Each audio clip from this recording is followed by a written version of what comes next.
O Brasil segue tentando ampliar a participação da indústria na economia nacional e nesta semana, representantes da indústria se reuniram com o vice-presidente Geraldo Alckmin. Na pauta, o melhor aproveitamento e a necessidade de investimentos no setor de gás natural aqui no Brasil. E sobre esse cenário, a gente conversa agora com o André Passos Cordeiro, que é presidente executivo da ABIQUIM, a Associação Brasileira da Indústria Química. Presidente, bem-vindo ao Jornal Jovem Pan, uma ótima noite. Obrigado, muito boa noite. Obrigado também, boa noite a todos os telespectadores, aqui, ouvintes desse programa. Agora, presidente, quero começar tratando justamente dessa questão da produção nacional de gás natural, que é vista como uma forma de fomentar esse processo de reindustrialização. Nesta semana, a ANP divulgou aquele boletim mensal que mostrou produção nacional recorde, tanto de petróleo como também de gás natural em 2022. Mas ainda assim há essa necessidade de ampliar a produção, já que hoje boa parte do gás natural precisa ser importada aqui para o Brasil e coloca o nosso produto, submete o produto à volatilidade de preços do mercado internacional. O que está sendo discutido para ampliar essa produção e como o governo federal pode ajudar nesse processo? Bom, em primeiro lugar, o Brasil, desde que descobriu o pré-sal, tem aumentado ano após ano a produção nacional de gás natural.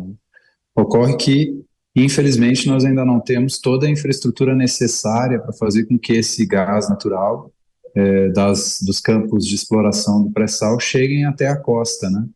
A nossa produção de óleo e gás, a maior parte dela é feita em alto mar, né, e em grandes profundidades. Então nós temos que trazer esse gás natural de lá até a costa brasileira. E para que isso seja feito, nós precisamos de toda uma rede de gasodutos de escoamento, nós precisamos de unidades que processem esse gás natural, né, o transformem em matéria-prima adequada para utilização na indústria brasileira, né, e também para utilização como energético, né, para produzir energia elétrica. Então, o primeiro movimento é conseguir viabilizar a construção de toda essa infraestrutura de escoamento. Hoje, no Brasil, nós temos duas rotas, como são chamados os gasodutos de escoamento, operacionais, e uma terceira em construção, na fase final já. A expectativa que a gente tem é de que, já que está faltando né, uma liberdade que eu tomo, mas já que está faltando a unidade de processamento de gás natural nessa terceira rota, a expectativa que a gente tem é que isso se conclua até o final desse ano, meados do ano que vem, e a gente tenha mais uma rota de escoamento aí de gás natural, de tratamento desse gás também, para que ele possa ser consumido pela indústria, né? A maior consumidora de gás natural do Brasil, né, é a indústria química brasileira, né? São cerca de 27% do total consumido do gás consumido como energético, como energia e como matéria-prima, né, para fazer diversos produtos químicos, né, plásticos e fertilizantes e outros vários produtos químicos aí que são utilizados para a gente para transformar em bens finais, né, de gabinetes de computadores, embalagens, enfim, material para fazer as armações de óculos, enfim, uma série de produtos que podem ser derivados aí do uso do gás como matéria-prima, né? Perfeito. Agora, presidente, o gás natural, claro, pois não é uma novidade, talvez para o grande público haja um certo desconhecimento em relação a essas aplicabilidades. O senhor já deu alguns bons exemplos aqui, mas é importante a gente privilegiar essa grande audiência e explicar por qual razão esse gás natural ele pode ser muito benéfico, inclusive, para o meio ambiente. Nós sabemos, por exemplo, nas grandes cidades, que muitos motoristas acabam utilizando o gás natural, até me corrija se eu estiver errado, sobretudo os taxistas em algumas cidades, para abastecer os seus veículos. Só que a aplicação é muito mais ampla, né? De que maneira o país pode se beneficiar do gás natural, inclusive para impulsionar esse processo que a Lívia mencionou, de reindustrialização? Muito mais. Em primeiro lugar, o gás natural ele é 33% menos emissor de gases de efeito estufa do que o petróleo, por exemplo, né? Então, ele é considerado uma molécula, né, um produto de transição, uma molécula de transição para a economia completamente sustentável, renovável e sem emissões de carbono, né? Então, ele já é um passo em direção ao processo de carbono neutro, de zeramento de emissões de gases de efeito estufa, né? O chamado processo de transição energética, né? O gás, ele é transformado num primeiro momento, ele é dividido, né, em várias frações, né? Uma delas, a mais utilizada pela indústria química, tem duas frações que são mais utilizadas pela indústria química, né? Enfim, um produto chamado metano e outro chamado etano, né?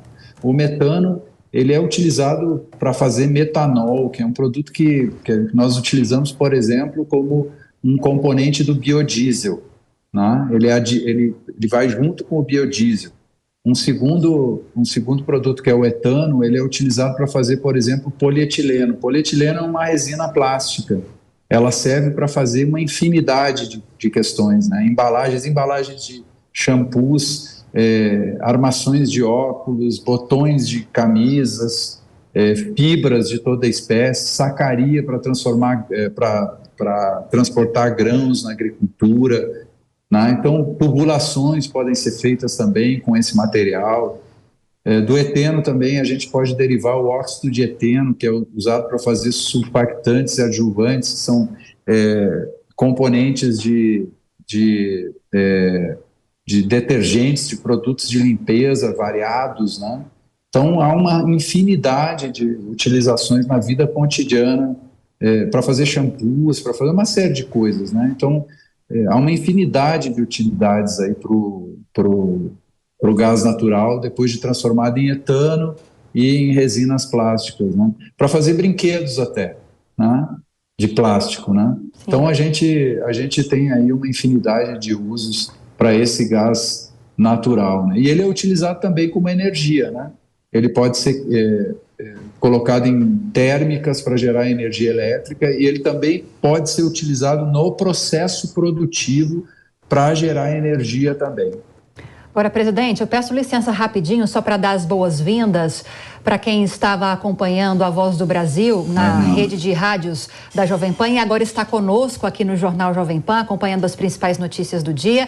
Nós estamos conversando com o André Passos Cordeiro, que é presidente executivo da ABIQUIM, a Associação Brasileira da Indústria Química, e estamos falando sobre a necessidade de ampliação da produção de gás natural aqui no país para fomentar o processo de reindustrialização. Agora, presidente, dando sequência à entrevista, o maior importador aliás, o Brasil tem a Bolívia como o maior produtor de gás natural que vem aqui para o Brasil. Nós importamos mais da Bolívia. Em segundo lugar, aparece o gás dos Estados Unidos, né? Me corrija se eu estiver errada também. E há agora essa possibilidade de a Argentina obter um financiamento por meio do BNDES para concluir as obras do próprio gasoduto. E há essa possibilidade de esse gasoduto chegar futuramente aqui ao Brasil. Muitos especialistas falam que seria muito positiva essa conclusão, independentemente se esse gasoduto chegasse aqui. O benefício seria direto ou indireto. Queria te ouvir a respeito disso. Concorda com isso? É importante que essa obra seja concluída e que o banco ajude nesse processo? Nós defendemos, nós somos demandantes de gás natural. Então, para nós, toda a elevação de oferta para o mercado brasileiro é muito bem-vinda. Se esse gasoduto tiver viabilidade econômica, se o gás chegar a preço competitivo no Brasil, será muito bem-vindo, né?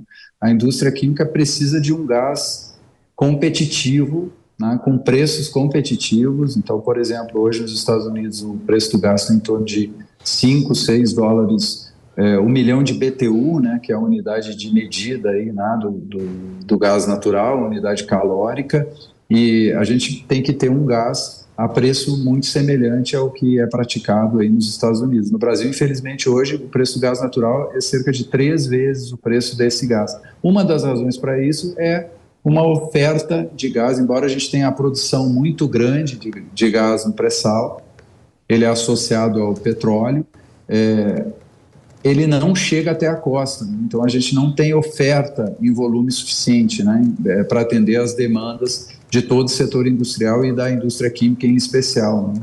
A razão principal de a gente não ter, por exemplo, uma grande produção de fertilizantes no Brasil é a ausência de um gás a preço competitivo. Então, qualquer fonte que eleve a oferta é importante para nós, porque isso vai ajudar também a cair os preços em patamares competitivos, né? É a velha lei da oferta e da demanda. Então é importante sim que se conclua, que se faça o gasoduto para trazer o gás de Vaca Muerta, mas é importante que ele seja feito a partir de uma análise econômica que viabilize esse gás chegar aqui a preço competitivo, comparável com o preço do gás nos países com os quais a produção nacional de químicos e de outros setores industriais compete, né? Hoje o preço do gás no Brasil é inviável para o processo de reindustrialização. A importância do gás na reindustrialização é tão grande que a gente, ao olhar, por exemplo, o exemplo dos Estados Unidos, se dá conta claramente disso, né? Em meados da década de 2000, os Estados Unidos descobriram uma grande fonte de gás, diferente da do Brasil, né? A fonte de gás dos Estados Unidos foi uma fonte em terra, né? Então é uma fonte chamada gás de xisto, ou shale gas, né? E os Estados Unidos viabilizaram a exploração desse gás e a indústria química nos Estados Unidos se reconstruiu. Foram bilhões, trilhões de dólares em investimentos que ainda continuam nos Estados Unidos até hoje, né? Então ele gerou, esse exemplo é concreto, a gente não está defendendo um conceito, né? Há exemplos desse impulso que o gás natural dá para o processo de industrialização, como é o caso dos Estados Unidos. Ao revés, a falta de gás, né, ou o gás a preços muito elevados, traz grande preocupação, como é no caso da Europa hoje, com o conflito entre a Rússia e a Ucrânia, né?